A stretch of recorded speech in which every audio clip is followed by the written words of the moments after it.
veganism is a complex concept, and is firstly a philosophy, but is also a lifestyle derived from that philosophy, is also an identity derived from that lifestyle, and is also a transformative socio-political movement derived from that identity. So it's many things, from a smaller to the bigger, from individual to global, but they all start with the philosophy. And the philosophy is what kind of the definition of veganism tries to define.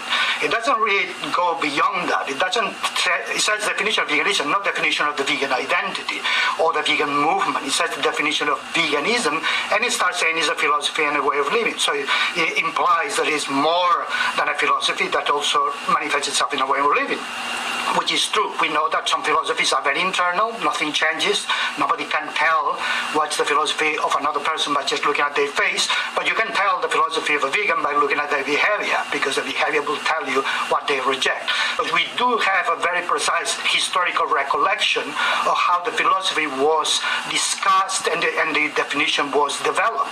And that's unique, and I think that is an advantage that veganism has over other movements. And that's why I like the fact that we talk about definitions and things like that, because we have the luxury to discuss this issue with evidence from whoever wrote the definition. The vegan society still exists. While if we're discussing about feminism or pacifism, we will have nothing to hold. It will be so diverse, the opinion. But that doesn't mean that that official definition is the one that everybody will use. No, even the Oxford Dictionary or the Cambridge Dictionary accepts it.